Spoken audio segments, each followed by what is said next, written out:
ପ୍ରିୟ ଛାତ୍ରଛାତ୍ରୀମାନେ, ଆମେ ପୂର୍ବ ଭିଡିଓରେ ସଭ୍ୟ ଜମିଦାର ଗଳ୍ପରେ ଥିବା ମୁଖ୍ୟ ଚରିତ୍ର ଏବଂ ଅନ୍ୟାନ୍ୟ ଚରିତ୍ର ମାନଙ୍କ ବିଷୟରେ ଅବଗତ ହେବା ସହ ତାଙ୍କର ଭୂମିକା ବିଷୟରେ ମଧ୍ୟ ଅବଗତ ହେଲେ।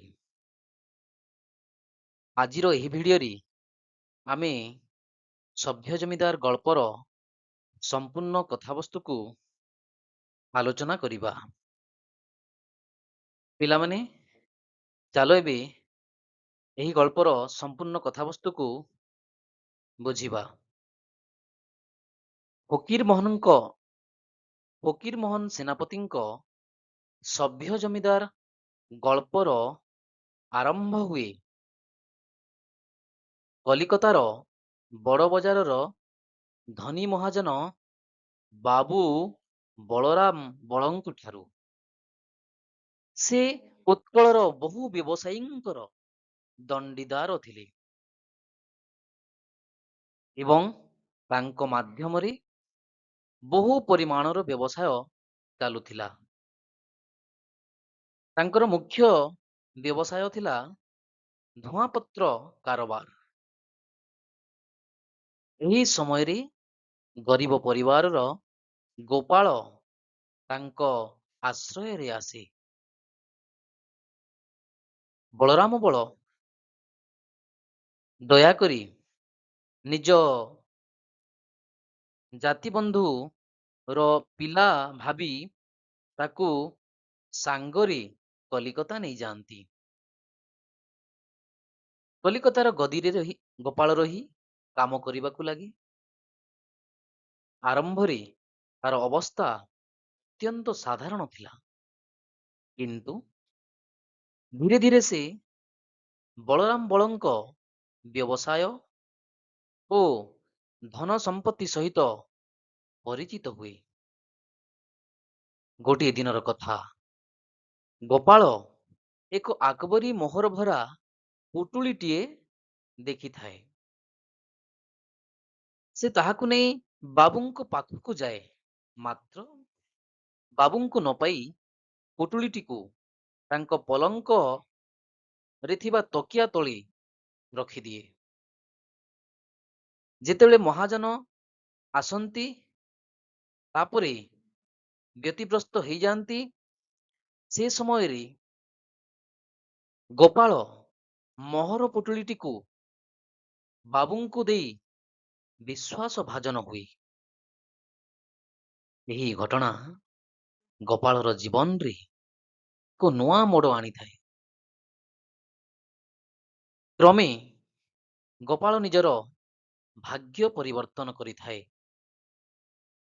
ଧନ ଓ ପ୍ରଭାବ ବଢିବା ସହିତ ତାର ସାମାଜିକ ପ୍ରତିଷ୍ଠା ମଧ୍ୟ ବଢିଯାଏ। ଶେଷରେ ସେ ଜମିଦାର ଗୋପାଳ ଚନ୍ଦ୍ର ମହାପାତ୍ର ଭାବରେ ପରିଚିତ ହୁଏ। ଗୋପାଳ ପାଇଁ ମହାଜନେ ଅର୍ଥାତ୍ ବାବୁ ବଳରାମ ବଳ ତାଙ୍କ ଗାଁରେ ଘର ତୋଳି ଦିଅନ୍ତି, ତାକୁ ବିବାହ କରାଇ ଦିଅନ୍ତି ଏବଂ ପରେ ଗୋପାଳ ପାଇଁ ତାଲୁକ ମଧ୍ୟ କିଣି ଦିଅନ୍ତି। ଏହାପରେ ଗଳ୍ପର କେନ୍ଦ୍ରବିନ୍ଦୁ ହୁଏ ଗୋପାଳଙ୍କ ପରିବାର ଓ ତାଙ୍କର ନୂଆ ଜମିଦାରୀ ଜୀବନ ପରେ। ସେଠି ଅର୍ଥାତ୍ ଗାଁରେ ଗୋପାଳଙ୍କ ଏକମାତ୍ର ପୁଅ ରାଜୀବ ଲୋଚନ ଅବଧାନଙ୍କ ଅର୍ଥାତ୍ ତାଙ୍କ ଶିକ୍ଷକ ପାଖରେ ପାଠ ପଢୁଥିଲା ବୋଲି ତାର ଦୁଷ୍ଟାମି ସମ୍ପର୍କରେ ସୂଚନା ଦିଅନ୍ତି। ରାଜୀବଙ୍କ ମା ତଥା ଏହି ଗଳ୍ପରେ ଥିବା ଚରିତ୍ର ମା ଶାନ୍ତାଣୀ ତାଙ୍କୁ ସୂଚନା ଦେଇଥାନ୍ତି। ବାବୁ ଗୋପାଳ ତେଣୁ ରାଜୀବଙ୍କ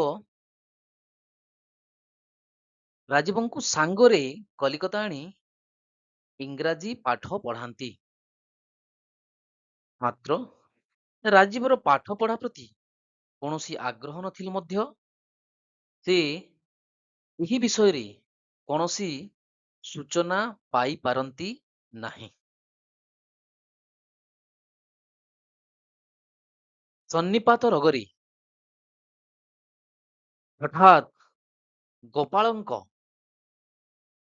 ମୃତ୍ୟୁ ଏହି ଗଳ୍ପଟିର ମୋଡ଼ ବଦଳେଇ ଦିଏ। ଏହାପରେ ମହାଜନ ବଳରାମ ବଳ ରାଜୀବ ଲୋଚନଙ୍କୁ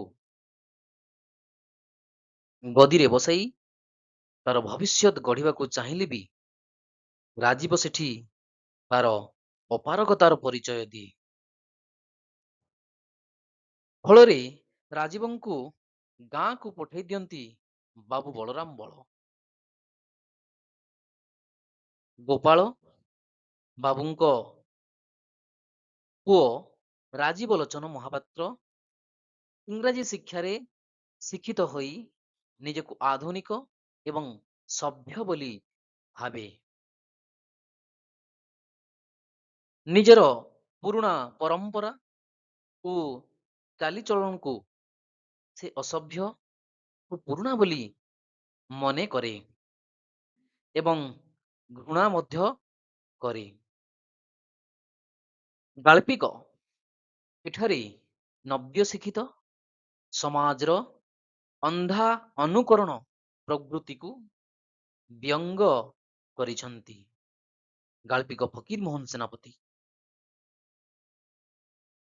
ରାଜୀବ ଲୋଚନ ନିଜର ବିବାହ ପାଇଁ ମଧ୍ୟ ପାରମ୍ପରିକ ମୂଲ୍ୟବୋଧ ଅପେକ୍ଷା ଆଧୁନିକ ଶିକ୍ଷିତା କନ୍ୟାକୁ ଗୁରୁତ୍ୱ ଦିଏ।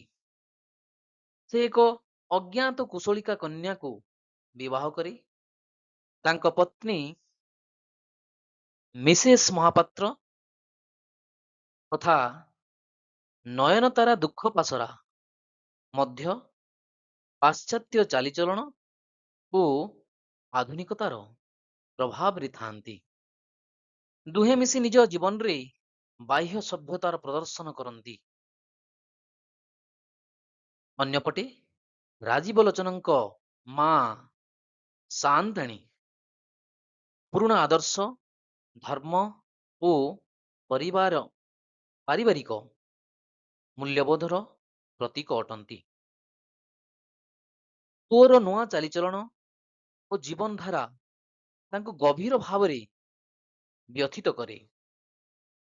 ଶେଷରେ ପୁଅ ବୋହୂଙ୍କ ବ୍ୟବହାର ସହି ନପାରି ମା ସାଆନ୍ତାଣୀ ନିଜର ଘର ଛାଡ଼ିଛନ୍ତି। ରାଜୀବ ଲୋଚନ ତାଙ୍କ ପତ୍ନୀଙ୍କ ସହ ଆସାମ ଚାଲିଯାଇ ଚାକିରି କରିଛନ୍ତି। ତାହା ହୋଇଛି ଏହି ଗଳ୍ପଟିର କଥାବସ୍ତୁ ଏବଂ ଉକ୍ତ ଗଳ୍ପରେ ଗାଳ୍ପିକ ରାଜୀବ ଲୋଚନଙ୍କ ଚରିତ୍ର ମାଧ୍ୟମରେ ନବ୍ୟ ଶିକ୍ଷିତ ଓ ଇଂରାଜୀ ଶିକ୍ଷାର କୁପରିଣାମ ବିଷୟକୁ ଏଠି ବ୍ୟଙ୍ଗ କରିଛନ୍ତି। ପିଲାମାନେ ଆଜିର ଭିଡ଼ିଓରେ କଥାବସ୍ତୁକୁ ଆମେ ଜାଣିଲେ। ଆଜିର ଭିଡ଼ିଓକୁ ଏତିକିରେ ସମାପ୍ତ କରିବା। ଜୟ ହିନ୍ଦ।